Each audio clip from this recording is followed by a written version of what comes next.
Well, if you've been watching the Super Bowl and you watched the M&M commercial, it gave many people a shock of a new attitude coming out of the Motor City. And we're here with Ralph Mahalik of the Superstore in Monroe. Good morning. Good morning to you, Kelly. Thanks for being here with us. I just wanted to have everybody start to watch this commercial with us, and we'll get your reaction. So if we could roll that commercial this morning, we're going to see what people thought.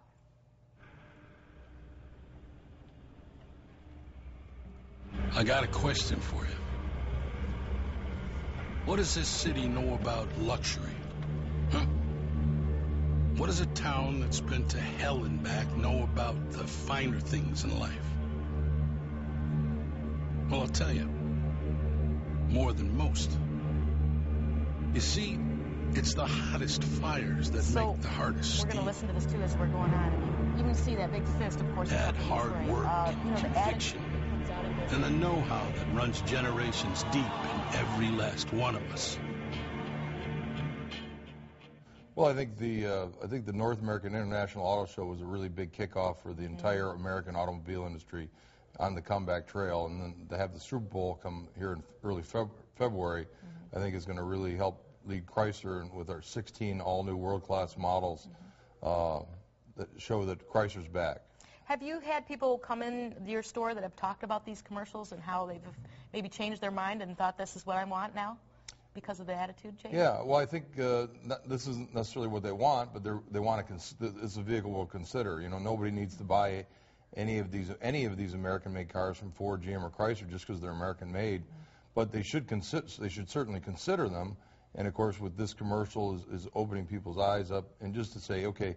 And like I'm challenging all my friends to come in and say, I said, you can't buy another car until you come in and take one of my new world-class cars, trucks, and SUVs for a test drive before you make your next investment decision.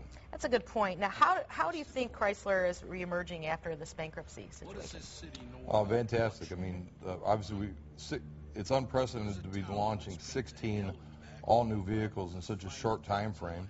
But of course, we didn't launch anything last year, so it's really quite a time for us right now. And in this region, Chrysler has such a huge commitment to this region. We build 4-cylinder fuel-efficient engines at the Dundee Gemma plant. Our 3.6-liter fuel-efficient engine is built in Trenton, Michigan. Of course, we have a huge commitment here in Toledo with the Nitro, Liberty, and Wrangler. And there should be more jobs coming here to Toledo being announced here soon with the new Jeep pickup truck that we're going to be building.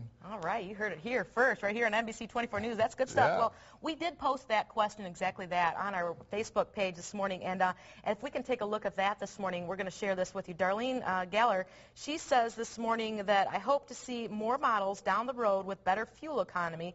What would be the icing on the cake is better fuel economy on the Jeep line. So she thinks that Chrysler's rebounding slower than the others, but also thinks they're on the right track. I think that's what's coming from our viewers this morning. Do you agree? Yeah, absolutely. This new 6-cylinder engine. Everybody loves Jeeps, right? Yeah, especially this time of year. Right? Yeah. Right? Yeah. But and everybody says, "Boy, I wish my Jeep got better fuel efficiency." Well, guess what? It's here now on some of our Jeep models. And it's coming on some of the rest of our Jeep line up here in the months ahead. So, you're going to be driving four-wheel drive like the Jeep Grand Cherokee. We get 500 miles in one tank of gas in the four-wheel drive Jeep Grand Cherokee. So it sounds like Chrysler, maybe the other manufacturers they're making cars, of course, right here in our hometown, are listening. They're trying to listen to the buyer and saying we need these things before we buy our next car, right? Oh, absolutely, absolutely.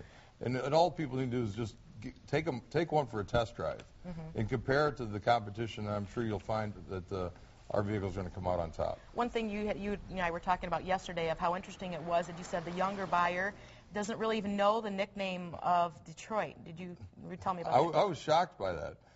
The biggest thing that came out of this commercial was that there's so many young people that don't even know that Detroit is the Motor City. I mean, and I started asking people, what is the nickname for Detroit? And they said Hockey Town and the D and Motown.